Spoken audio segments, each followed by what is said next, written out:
All right, we all got cabin fever, and right now I've got an attic fever. So I'm going to make this quick. We're going to do a little quick video on the drain, the primary drain of your unit. So hopefully this will help you as you do maintenance, and it's something that you should always check. So let me see if I can't flip this camera around.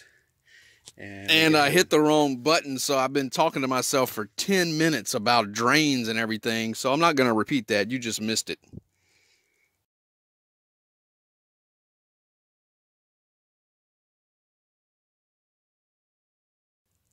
I'm lying. I have to repeat it. Anyway, hey, this little video, this little short piece is going to be on your drain line, okay? So you can see my unit right here. Man, this thing is not focusing. There we go. Okay. The installers, whenever they installed this, they wrote all over my unit with a nice little Sharpie. I mean, they put 10 kW for my heat strips upside down. Then they wrote it again up here. They put a smiley face in there, and he even, put his initials. So God knows if I ever need to find him, I probably could. I don't recommend writing all over your unit. Okay. The only thing I would recommend doing is if you ever install like a UV light or something additional, you can put the applied sticker on there to inform the next technician. But we'll talk about that later. That's another video. Today is real quick about the drain lines. All right. Part of your maintenance routine should be to clear any drain lines, to check the drain lines. You should have already saw my video on the float switch that we wired in. Okay. It is still here. It's still working properly. There's no water in my pan. Okay. But this will piggyback off the float switch issue. Okay. How does water get in your emergency overflow pan that is beneath your unit? And that's more than likely going to be caused due to a clog in your P-trap right here. All right. And you can see that I've got two of them. One on the primary drain and one on the secondary drain. Okay. The secondary drain, where these two drain lines connect to your actual evaporator coil drain pan, the one that is housed inside the unit. Okay, the primary drain is a little lower than the secondary drain. The primary, since its name is primary, it is the one that you should use first, and mine is here on the left, and you'll see that it comes out, it goes down to a P-trap, and it runs all the way that way. Excuse me, son, back up. All the way over to my side of the house and goes down the wall to the outdoor unit, and you'll see that momentarily. But that's my primary drain. Okay. The code allows us to run a couple different options when it comes to some float switch options and draining options, but your primary drain goes outside and typically terminates by your outdoor unit. Okay. Your secondary drain, you can run that outside as well.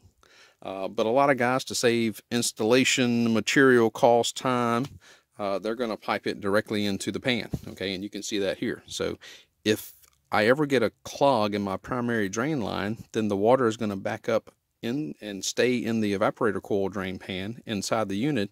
And once it rises to a high enough level, it will come out on the secondary.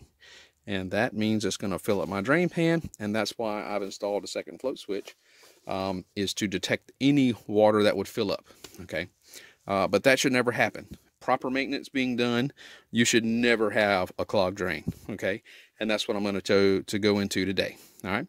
So we're going to focus on the primary drain. I'm going to show you real quick how you should be cleaning these things when you go out to someone's house. Okay.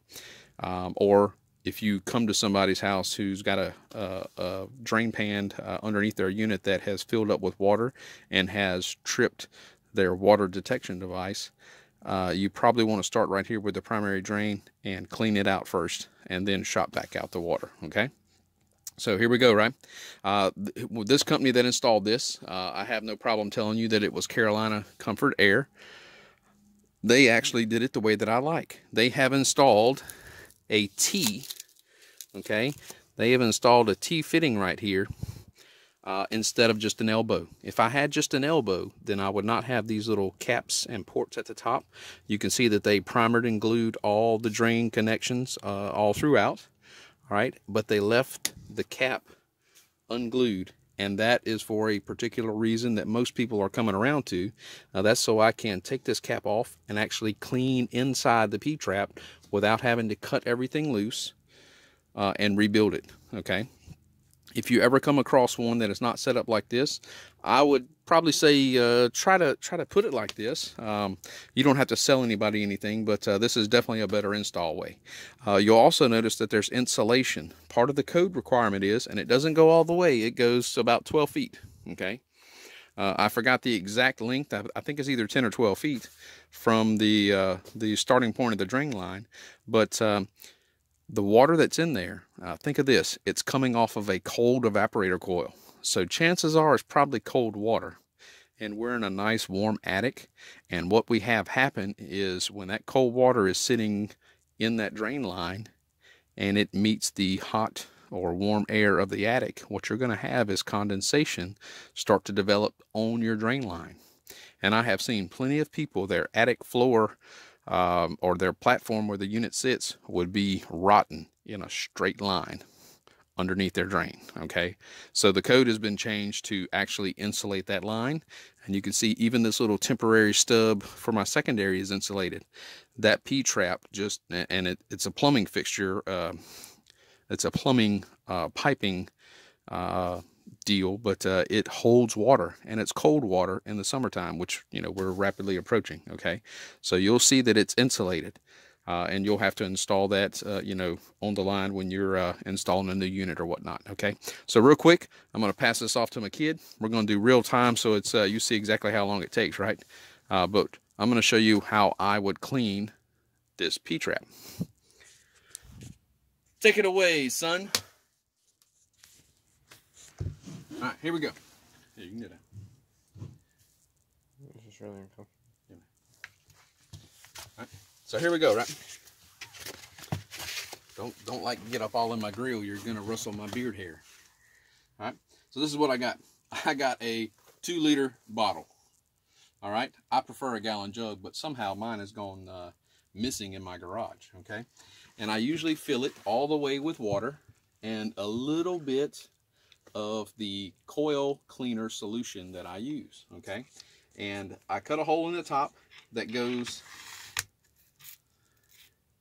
to my drain brush, all right? And you can buy these from Johnstone, or in some cases the P-traps and stuff that you buy, if you buy the fancier ones, will come with this, right?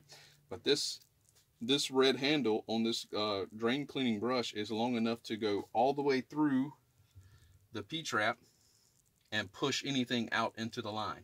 All right, so what I'm going to do is real quick, we're going to take the cap off, and I'm going to go straight down.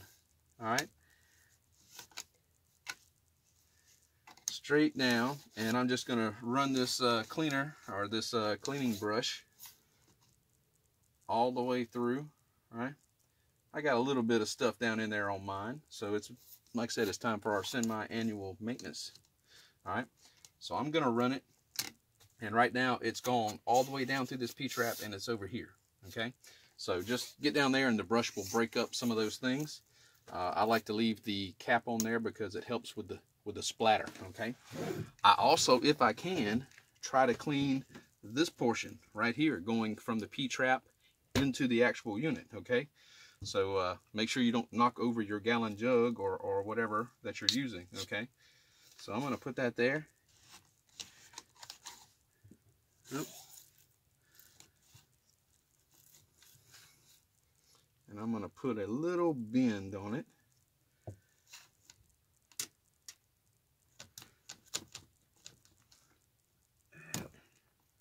There we go. And just give it a couple pushes, right? And we got the main P-trap already cleaned. All right, I'm going to straighten my brush back out. All right, and now that you've busted everything up, what you want to do, and I like to have a little soapy solution or a cleaner solution, something that's going to bubble, okay? I'm going to pour that down the drain. All right, so real slow. And this will also prime the trap so that it holds water. All plumbing fixtures have a P-trap. Your sink, your tub, your shower, your toilet, and they all hold water. That's why you see water in the bottom of your toilet bowl, because that P-trap on the back of your toilet underneath the tank is holding water. Okay, that's what it's designed to do. Oh, so I only pour a little bit, right? Nope, pour the whole gallon or whatever you're using, okay? Don't pour it fast, because it'll actually backflow into the main pan in your unit and then come out your secondary. You want to pour it slow. And what should happen, and we'll go to verify, what should happen is it all flows outside, and we should go outside and we should see a soapy puddle on the ground. And that should let you know that everything drained out the pipe. Almost had a bad country accent right there. Out the pipe. Woo! I'm glad it's not hot yet. And I try to slow down a little bit at the end because I don't want the water just to have a siphon effect and flow out. I want to leave it primed as well. So I'll save just a little bit and barely pour it at the end. All right. Now here's the last kicker before we leave, okay? Make sure that you put the cap back in or back on the top. If you don't, then what will happen is the air will be sucked in and it will actually stop the water from flowing into the drain line, and you could overflow your drain pan or prematurely have water come out of your secondary drain, okay? So you have to make sure that you put that cap back. That is very important, crucial piece of this idea, this way of piping it, okay? So let's go down, son. I just realized my son left me to cover everything back up. So last view of the attic for today. Yay, it's just an attic. All right, let me get everything down here. Oh, forgot to turn the light off.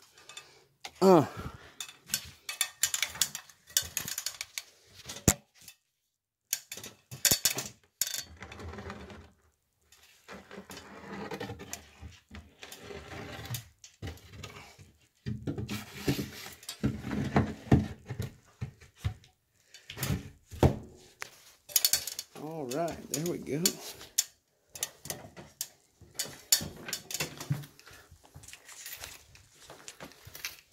This is so much fun, you guys. I'm enjoying staying at home and trying to videotape myself, doing whatever I can to make your lives enjoyable. Hey, there goes. Why you stop, man? Yeah, what we should have is a nice drip drain. And look at that. There's my puddle of soap. There we go. And a puddle of water. You can still see the drain lines dripping. And that's what you should have. So there is the terminating point for our drain line. And we know that it's clear. It's clean, it's clear all the way through.